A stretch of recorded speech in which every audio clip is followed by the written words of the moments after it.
So next problem, a tightly stretched homogeneous string of length L with its fixed ends at 0, x is equal to 0, x is equal to L, executes transverse vibration. Motion starts with 0 initial velocity by displacing the string into the form f of x is equal to k into x square minus x cube. Find the deflection u of xt at any time t. So here the wave, since it is the case of a vibration of a string, the wave equation is dou square u by dou x square is equal to 1 by c square dou square u by dou t square. Or you can write dou square u by dou t square is equal to c square into dou square u by dou x square. Then you have to write the boundary and initial conditions. The boundary condition is fixed at both ends. So u of 0 t 0, that is when x is 0, u 0. When x is L, u is 0. So u of 0 t 0, u of L t is equal to 0. Let it be equation 2 and 3. Next one, it is given that motion starts with the 0 initial velocity. So initial velocity is dou u by dou t at x0. That is when time t 0, dou u by dou t is 0. Then what is the initial displacement? It is f of x. So u of x0, that is when t 0, u of u is f of x, and it is given that k into x square minus x cube. Okay. Then what is the solution of wave equation? We know that solution is u of xt is equal to a cos px plus b sin px into c cos pct plus d sin pct. That is equation number 6. Then apply each of the conditions. First one, u of 0 t is 0. That is when x is 0, u is 0. So put x is equal to 0 in equation number 6. So u is 0, 0 is equal to x is 0. So cos 0, 1, sin 0, 0. So it is a into c cos pct plus d sin pct.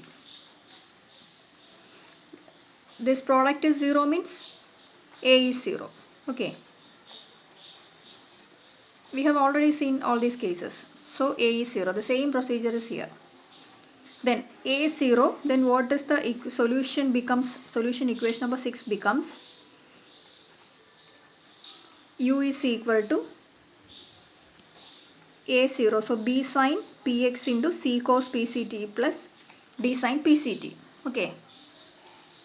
Again applying the second condition, third condition. Third condition means equation number 3. Okay. Third condition means when x is L, u is 0. So 0, u is 0 is equal to a0. A becomes 0. So b sin pl into c cos pct plus d sin pct. What is the meaning of this one? Is b 0? No, b cannot be 0. If b becomes 0, then a is already 0, b is also 0 means the product is 0. That means u is 0. That is not possible. So b not equal to 0. So the only possibility is sin pl is 0. If sin pl 0, sin n, we know that sin n pi is 0. So what's the value of pl? Pl is n pi or p is n pi by l. Okay. So the new solution becomes u is equal to b sin n pi x by l into c cos n pi ct by l plus d sin n pi ct by l, where n is equal to 1, 2, 3, etc. Okay. So each of the values are solutions. That means sum is also solution. So u is equal to, general solution is u is equal to sigma n from 1 to infinity sin n pi x by l. We can write b into c, another constant an, b into d, another constant bn. So an cos n pi ct by l plus bn sin n pi ct by l. That is a new solution, equation number 7. Okay. Next one. Next condition. What is the next condition? Dou u by dou t at x0 is 0. So dou u by, find the derivative with respect to t. So sigma sin n pi x by l, this is constant. Cos in derivative minus sin n pi ct by l into derivative of n pi ct by l is n pi c by l. So minus an sin n pi ct by l into n pi c by l. What's the derivative of sin? Cos. Again plus bn cos n pi ct by l into n pi c by l. Okay. In t is 0. You substitute t is equal to 0. That becomes 0 is equal to sigma sin n pi x by l into If t is 0, sin 0 0, cos 0 1. So Bn cos n pi ct by L into n pi c by L. T is 0, that means cos 0 is 1. So this term is also 1. This is equal to 1. That means Bn is 0. Okay, so here the constant is only Bn, so Bn is 0. So what's the solution? So u is equal to, solution is, a new solution is, latest solution is equation number 7 becomes u is equal to sigma n from 1 to infinity sin n pi x by L into Bn 0. So an cos n pi ct by L. Okay, this is the new solution, equation number 8. Again it is given that u of x0, fifth condition, fifth equation, u of x0 is f of x. That means when t is 0, u will be this one. So here also we have to put t is equal to 0. What happens? Cos 0, t is 0. So cos 0 1. This remains the same. So u becomes f of x.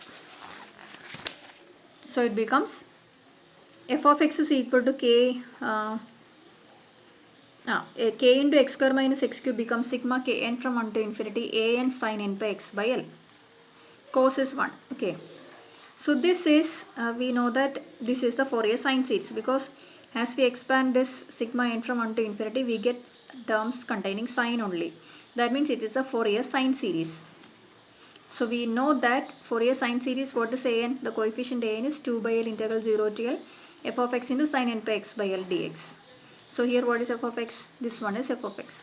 So 2 by L integral 0 to L k into x square minus x cube into sin n by x by L dx. So here k is a constant, so 2k by L outside. Again integrate this product, x square minus x cube into sin n by x by L. So we can use UV formula. First term x square minus x cube, second term sin n by x by L. So first term into derivatives, x square minus x cube derivative 2x minus 3x square, again derivative 2 minus 6x, again derivative minus 6, again derivative 0. Integrals of second terms, sin integral minus cos n pi x by L by n pi by L. Again integral minus sin n pi x by L by n pi by L the whole square. Again integral cos n pi x by L by n pi by L the whole cube. Again integral sin n pi x by L by n pi by L the whole raised to 4. Then second term negative, fourth term negative, alternate negative signs. So take the products as in the arrows. We can write x square minus x cube into minus cos n pi x by L by n pi by L. Minus of 2x minus 3x square into minus sin this term, then plus 2 minus 6x into cos, then minus minus plus 6. Okay, then apply the limit from 0 to L. When x is L, cos n pi L by L, cos n pi, sin n pi L by L, sin n pi is 0. So this term, sin n pi term 0, cos മാത്രമേ ഉണ്ടാവൂ. Okay, lower limit is 0 എടുത്താലും ഇവിടെ 0, this is also 0. This term is not 0, so that remains. Okay, so it is minus L substitute ചെയ്ത് simplify ചെയ്താൽ നമുക്ക് ഇങ്ങനെ വരും. This is the answer. So solution is equation number 8, where an is equation number 9. Okay.